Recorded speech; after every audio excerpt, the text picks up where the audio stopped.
yesterday, Israel argued against South Africa's arguments at the International Court of Justice that Israel is guilty of a genocide in Gaza. In its arguments, Israel said South Africa's government was an ally of Hamas, that it had ignored the actions of Hamas during the attacks on Israel last year, also denying it's committing a genocide.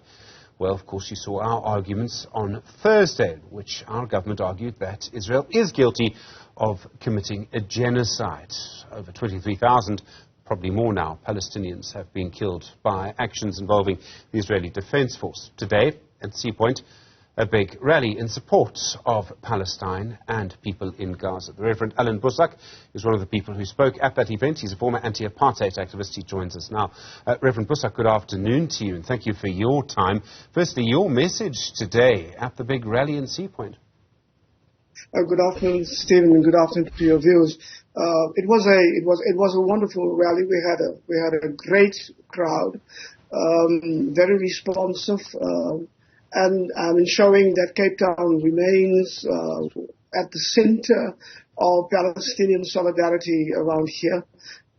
I try to say to people what an amazing thing it is, actually, Stephen, to think that we are joining a global day of solidarity. If somebody had asked me 5 years ago whether there would be a global day where so many countries with millions of people in all of the major cities of the world would come together in solidarity with Palestine, I would not have believed them. But to have that today is clearly a kind of a turning point in the history of the struggle of the Palestinians. But it's also a good thing for us in South Africa because, as I made the point today, if it were not for international solidarity and for an international campaign of boycott and divestment and sanctions and political support that we received, our struggle would have been so much harder and it would have taken so much longer. So it's a great thing for Palestine, but it's also a good thing for South Africa to be reminded of the value of international solidarity.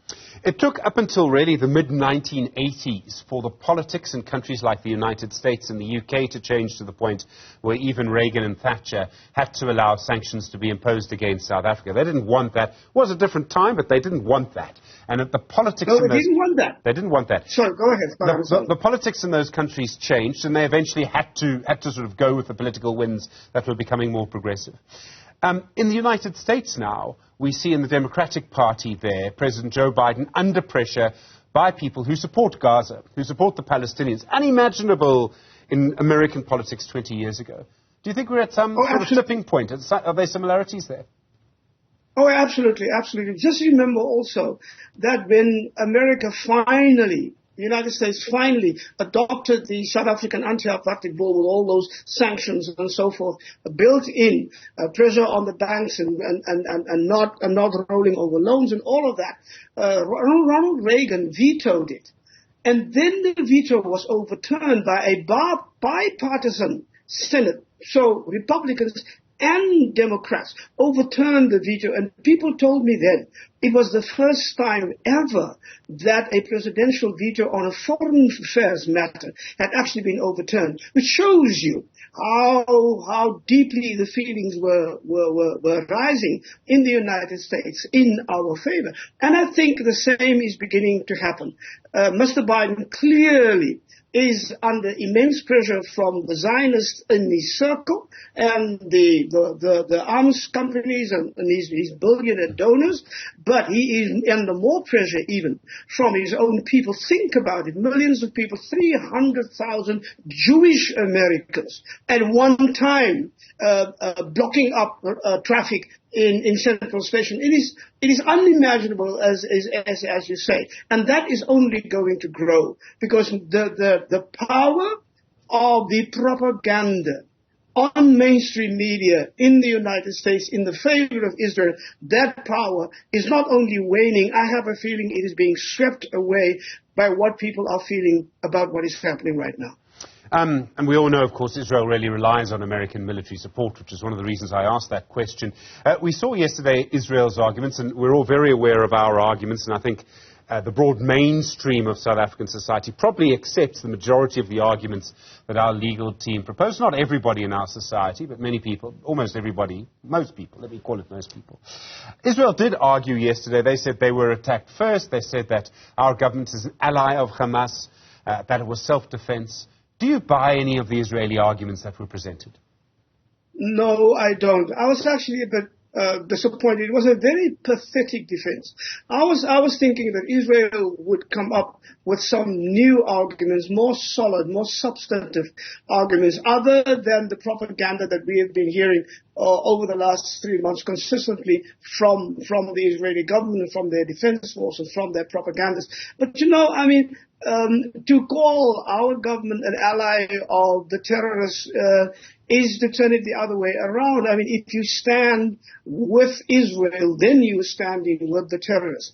And to act as if the violence upon the Palestinians had begun on October 8 is not true. That you've got to take the history of the occupation and of the war on Palestinians from 1948. And so I always speak of an ongoing Nakba as a war of extermination designed to be that way from the very beginning. They are only now much more open and honest about it in even the clips from speeches that our legal team were able to find and isolate and use to such great effect in their presentation and submissions before the court.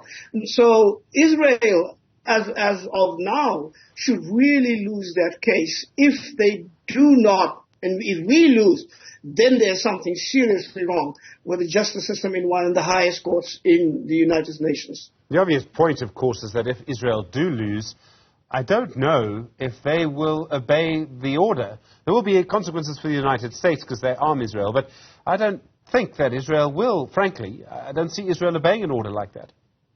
I have to agree with you. There is no sign in whatever Mr. Netanyahu has been saying and his war cabinet has been saying. We do not know what his soldiers are whispering in his ears. I have a feeling that the soldiers might be more sober in their assessment of what is going on because they are the people on the ground. They see how the Israeli soldiers are being killed on a daily basis. They see how Israel is killing the children on a daily basis. And it's harder for a soldier, unless you have no conscience or heart at all, to see this on a daily basis than for a politician who makes these pronouncements from the safety of his office or before a crowd. That's number one. But Mr. Netanyahu also is afraid, as you well know, Stephen, that if he is no longer in office, all those charges against him will then gain momentum. He might end up in prison for what they have stacked up against him. The only thing that is keeping him out of prison is the fact that there is a war and that his coalition still stands. If that coalition crumbles and if the loss of Israel of the war begins to become clear, if they disobey the order of the court and make themselves even more of a pariah state in the community. Remember, all of these countries backing Israel, like the United States, like the Kingdom, and also the European countries, they will be complicit, as you correctly say. But also in the United States, in the United Nations, every single United Nations country must now come and say what they will be under obligation to do whatever they can to stop the war. And so the dynamics have been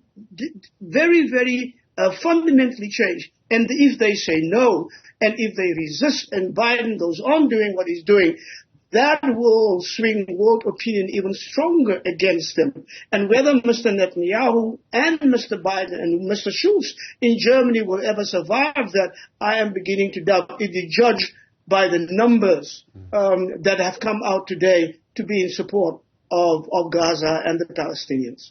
Reverend Boesak, if you don't mind, I'd like to ask you a question about the ANC. We've been watching the President's speech today, the January 8th statement. I know you were delivering an address of your own in C Point, so I'm not going to ask you if you watched it. But you have a long political memory. You've known our politics in South Africa for many, many years. You were fighting apartheid yourself in your own way.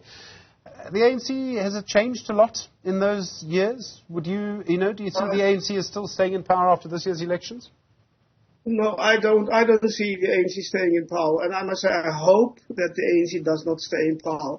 Although I must also say that I do not see the ANC in coalition with the DA, for example, which is what we hear more and more and more these days. That will save either the ANC or the country. I think our dilemmas will only grow. So we have to be looking for something that is new, but at the same time, Stephen, you know. And I know, look, the ANC is not the ANC that came back from Israel, but one of the traumatic things for me in my life is that the ANC that came back from exile turned out to be not the ANC that we had in our hearts and our minds and in our thoughts from the history that we taught ourselves.